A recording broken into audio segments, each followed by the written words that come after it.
Welcome to episode 5 of Transcend with M.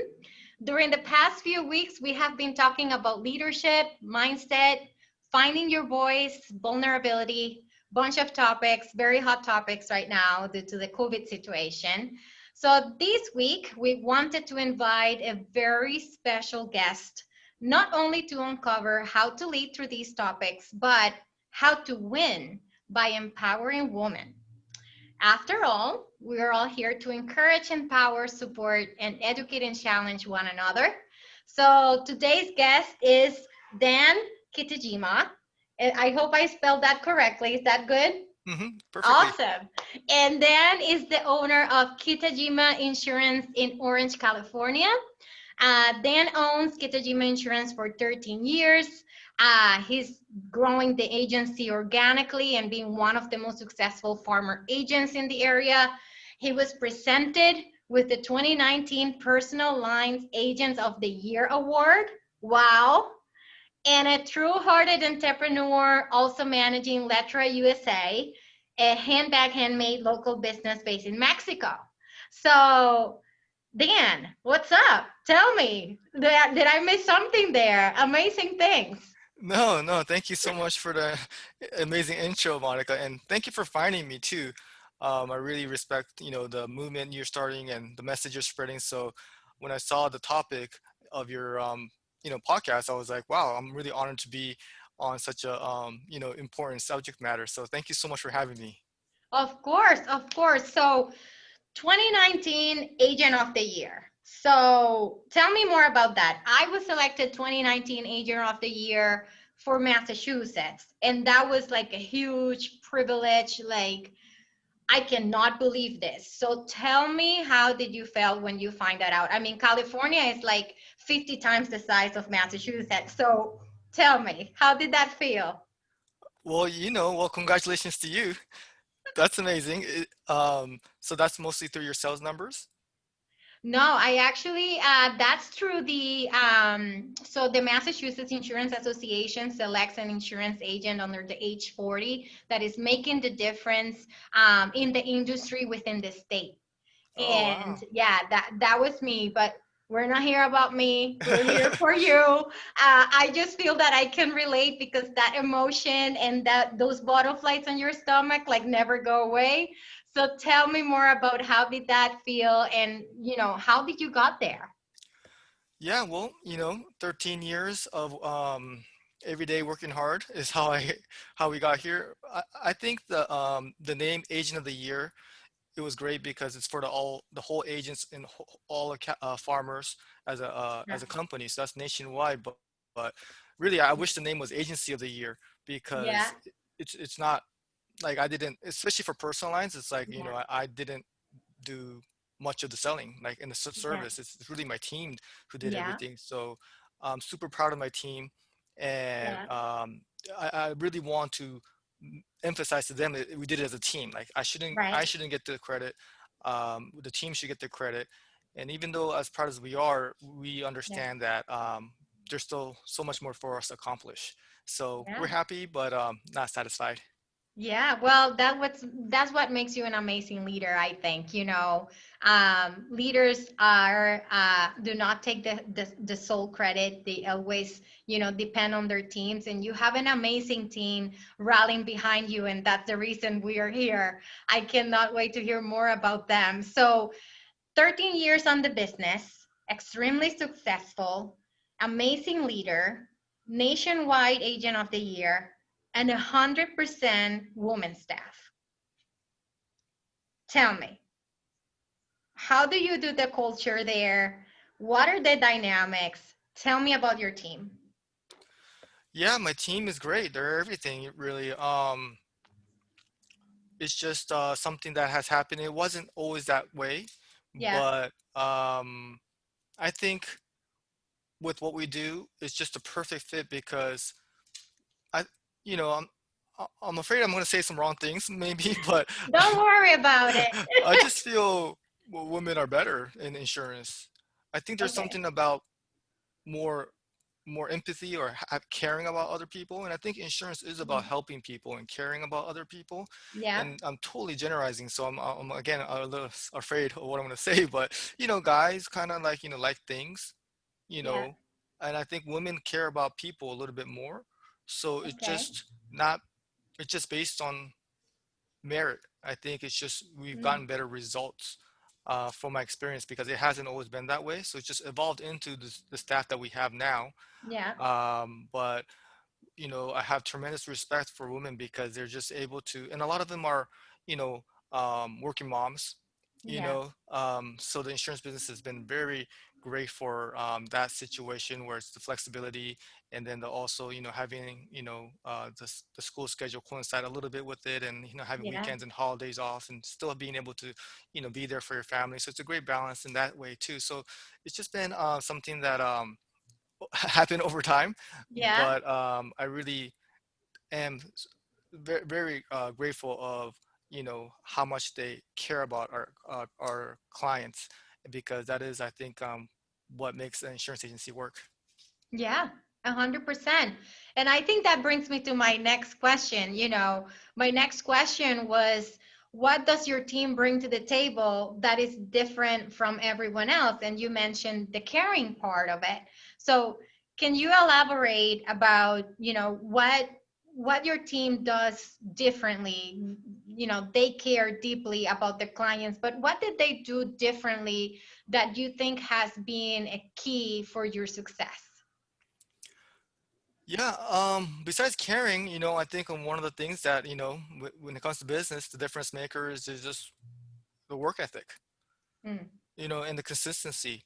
I think one of the things that I'm really proud of when it comes to my team is just the activity level, Yeah.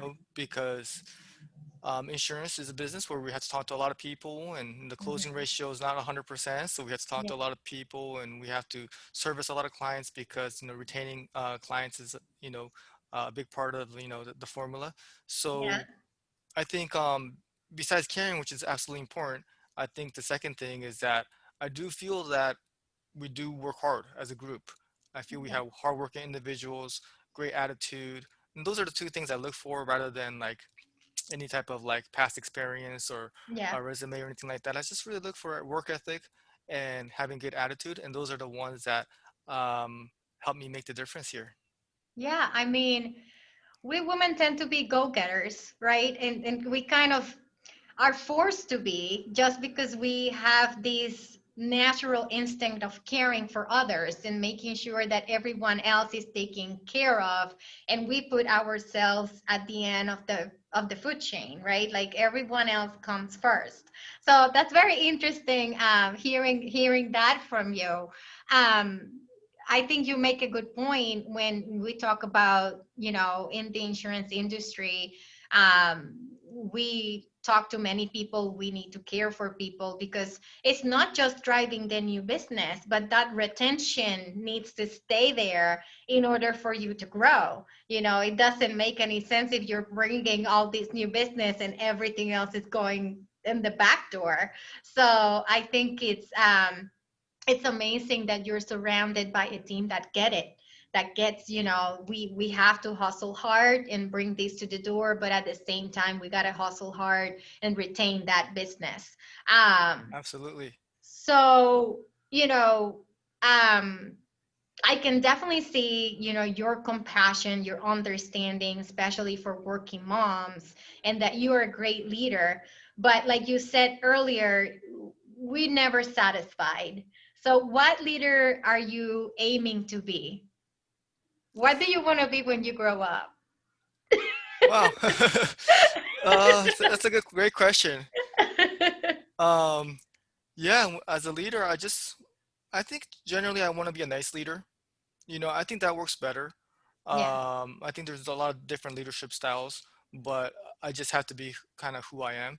And I think yeah, in general, in the long term, sometimes being too nice kind of leads to entitlement, and that kind of could get us in trouble as a leader. So yeah, you have to watch out a little bit there. But I think being nice is better for the long run. And as a yeah, leader, it's something that we talked about, customer retention, which is very important. But as leaders, staff retention is is just as important or even more important, Yeah.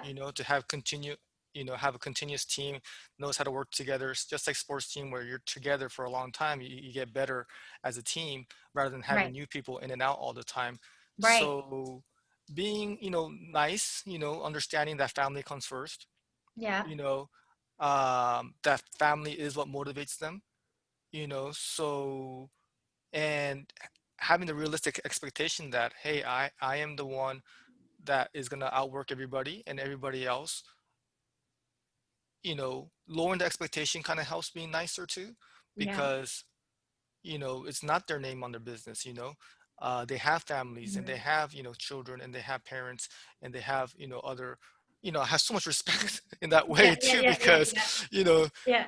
thankfully, my wife does such a great job at home that I get to focus a lot more on business. But Yeah. a lot of, the staff members don't have the luxury of being able to go so hard on their careers. Yeah. So with empathy and with care and understanding, I think as a team effort, everybody has brings in what they can. And I think being understanding, being nice, and being empathetic to their situation, I think in the long run, I want to be remembered, and I do recommend trying to be as kind as possible. Yeah.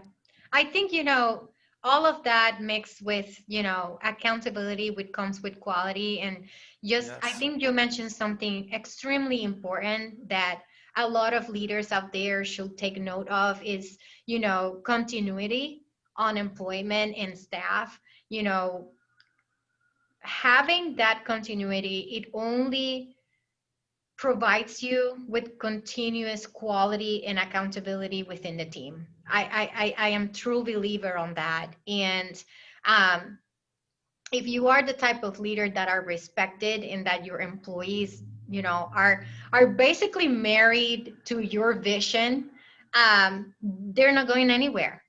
They're not hmm going anywhere. And that is amazing to hear. I it's like music to my ears right now. I'm like so happy. yeah, no, I think that's something that we all strive for is to Yeah. earn their loyalty. I think it's something that we Right. can't expect from them, so we have to, as leaders, deliver for them first. Yeah. And once you do so much for them, training them, providing them the opportunity, giving them a fair or more than fair compensation plan, and Yeah. giving them all the opportunity, that's the accountability that I have as a leader, that I have to make sure I give them the opportunity.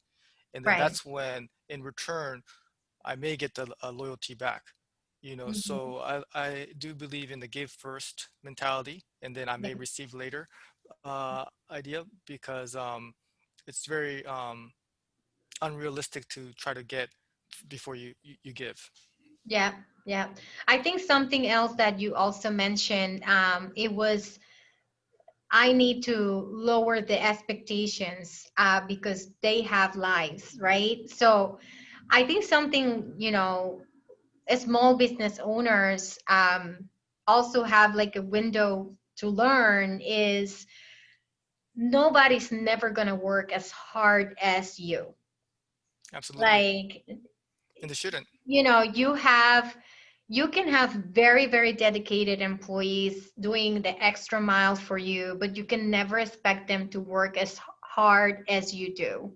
So it is our responsibility as leaders or business owners to make sure that they feel empowered, they feel recognized, but we should never expect them to be at the level that we set ourselves expectations for, right? Yeah, because the compensation is probably not the same. Right, right. So you can't can't expect them to work as hard. The, the You know. reward, the reward Yeah. is not the same. So that brings me to my next question. Yeah. What is your recipe for empowerment and recognition? Yeah. My recipe, well, I try to do it from all angles because you never know what works for that particular person. So I want Yeah. to make sure I hit all angles because one may work for one other person, one may not. Hmm. So understanding that and getting to know your staff is really important too. Some of them are a little bit more competitive, so agent of the Yeah. month stuff really works. Some of them, Yeah. it's really financial need is definitely there. So I want to really, um, but I love giving out praises, because Yeah. it's just what, running a business is hard, but also being a staff member is very hard too. Yeah. getting sales is hard, Yeah. providing great customer service and making sure your emotional stability is in a good point. So you have great, customer service for every single phone call you take. That takes a lot of work, Yeah. so my recognition comes from just appreciation, Hmm. so just genuinely being, thankful for what they do starts there. Um, you know, Performance-based incentives are great too because, Yeah. you know, let's face it, the reason we all come to work is for the financial purposes. So we got to make sure that incentivize. So I like performance-based incentives, commission or, you know, um, anything that has to do with performance-based compensation plan I like. And then, awards are fun. Um, some people are more competitive than others, so that really gets them going too. Yeah. And we track, we try to make recognition out of everything, attendance, payments, how many five-star reviews, obviously sales, um, how many payments you take, and just trying to find how many hours on the phone, just trying to find every little thing you could find where you could recognize someone for something. Because if you're on the team, you're helping us out with something, you're a great teammate, you're this, you're very helpful with that. So just finding every little reason to Yeah. appreciate and to recognize them, I think is something a leader should do because it's very easy for us to do. Yeah. The Yeah. compensation plan, yeah, I get that as a business, you have to be very careful, you have to be very responsible, Yeah. but it's free to say good Yeah. job. It's free to Yeah. say, hey, great, you did a good job, and it's Exactly. very easy to do that, and it's just it's just you want them to care about them, so in return, maybe they'll care back. That's amazing. That's amazing. You do an amazing job at that. Like the reason we're here is because I've been following you on Instagram for a long time. And I just love how your entire team is recognized and like even the little like milestones, like this one had a baby, or like this one hit the sales goal this year, or like she had a 5-star review. Like everything and anything is celebratory. And I think that is so important because sometimes we get so in the business that we lose focus of what we should be really celebrating. And sometimes we focus more on the problems than on the positive that is around us.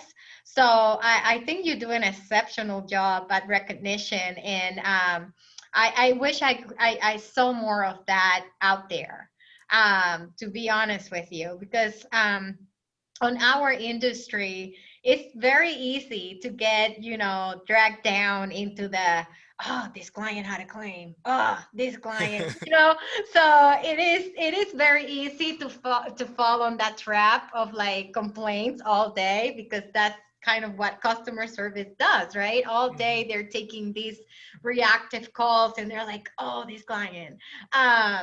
So just to keep that, smile going on around and that positivity, I think it's just amazing. As a leader, what do you think you are doing differently, that other leaders can take note on? And I know we have touched a lot of different points, and it's okay if we want to revisit one of them. But what do you feel is setting you apart, and that is setting a new example within our industry? Um, yeah, well, thank you, Monica, for following us and all the nice things you said. Yeah, this is um, yeah, it's a great honor to be here, and it's for you to say that. I haven't really thought of it that way, so this is great for me Yeah. too, to think about what is actually working, so I could emphasize it and remember it and continue to do these things. But yeah, I think besides having empathy and having caring and showing gratitude and having accountability for myself, to make sure I'm providing for them. I would say maybe just consistency. You know, I think as a leader, they could count on me being here Mm. 99% of the time. Before it Mm. opens, after it closes. If they have a question, I'm available Yeah. as much as possible. Like just seeing them know that I care so much about the business, I think is something that rubs off on other people. I think as a leader, it's just, we just talked about how, you can't expect them to, work as hard as you. But I definitely just worry about agencies because of the renewal side. Sometimes you can get some renewals, and you can get comfortable, and you're able to step away from the business and still generate revenue and have staff take care of the agency. But I just like working. So lucky Yeah, for me that I am always working. I'm always consistently trying to grow our business. yeah, So I think as a leader, I think it's just a must that you have to lead by example. And I think that is something that I preach is, let's work hard. And you really can't say that unless the leader is yeah. themselves. Right.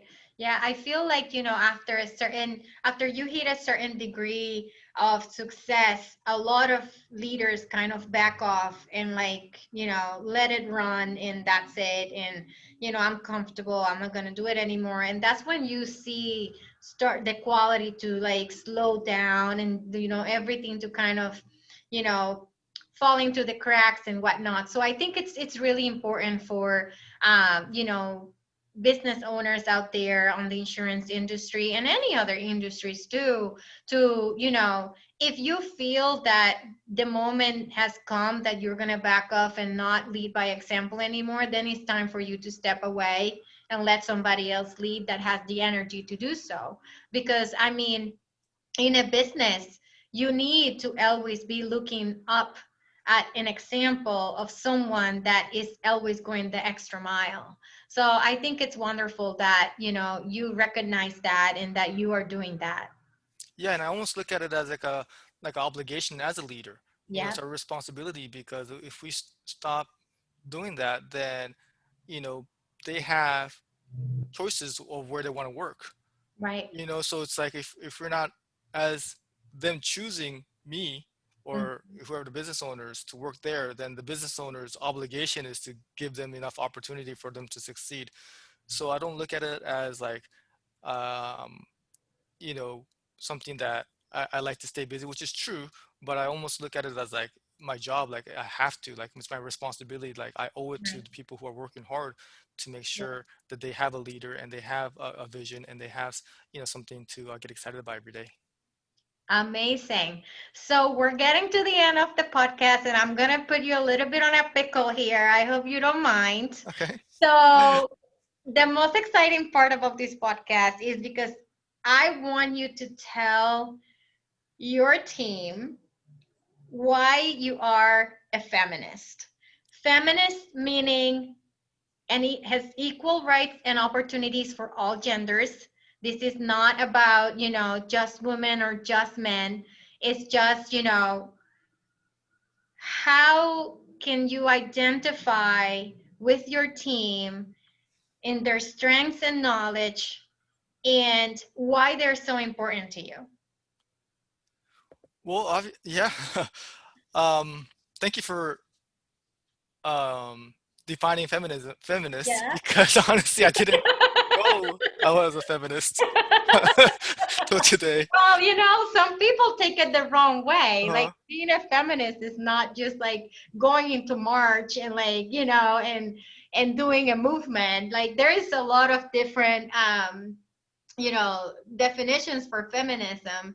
But I think, in your case, it's just a matter of having a team and giving them an equal opportunity to grow with you and within your organization. And that's something that is really not seen often. And I think they need to understand why. They need to hear, why are they so important to you? Yeah, well, they're really important because they just are the reason our business exists, and I feel like I just have so much respect, Yeah. with the seeing what my wife went through to having the kids and taking care of the kids. That's just already just a full-time job right there. Mhm. And to also to combine that with a full-time job where you have responsibility, it's just the amount of, commitment to their families they have is just mind-boggling to me. Yeah. But yeah, when it comes to equal opportunity, I just never really thought of the other way around. Yeah. I never really thought of it race too and gender. I never really thought of it as like I'm different. I just didn't really. I just see it as like a sport. Like we just need to win. So Yeah. it doesn't really matter who's on the team. It's just whoever helps us win gets the Yeah. job. And um, I just feel that the team we have now, they are the best at what they do. And I Yeah. just don't really look at the gender being the reason. I just look at, or I just don't, look at anything besides who could get the job done. It just Mhm. so happens that this particular team we have now is the one that helps us in the best position to win. So um, I'm very just thankful for them, and I just in business it is something where it is a sport. You could either win or you could lose, and my responsibility for the rest of them is to make sure we surround ourselves with motivated people Yeah. that gets the job done, who care and who could do Yeah. multiple things. And I feel like I have so much respect for women because honestly, you guys do a better job than men. Well, thank you. I honestly think you have an amazing thing surrounding you. I think, regardless of what the future holds, um, you know, this moment, these experiences, these years, I think will always carry on regardless of what happens in the future. And I think, it's a great example for future generations as well. Seeing you as a leader, seeing that there is no actually ceilings out there for women, regardless of race or whatever. I think it's just so amazing that we can find people like you that believe that you know regardless of we are all capable of doing something extraordinary. So I really want to thank you for your time tonight. This has been a great conversation. I hope that we can certainly, continue to chat with each other, bounce ideas from each other. I'm definitely going to be picking your brain a lot more, maybe not in public, but definitely setting up a call. And I appreciate, you being so open and willing to share your thoughts and your experience out there. No, thank you, Monica, for having me. This is great. I really enjoyed this conversation, and I feel you're giving back so much, and your intent and what the reasoning behind why you're doing this is so pure, and it's just full of good energy that I'm just very happy and actually proud to be on your podcast today. Oh, thank you. Thank you. Well, we are going to be releasing this soon. So, listeners, today, you can find Dan on Instagram under his name, Dan Kitajima, or you can follow, Kitajima Insurance at Instagram as well. Hook him up on LinkedIn. You can also find me there as well. And just tune soon in order to get more knowledge about leadership, vulnerability, insurance industry, women in business, amazing leaders like Dan. And we hope to see you soon. Thanks, Dan. All right, thank you, Monica. All righty. Bye All right, bye. we'll keep in touch. All right, see ya.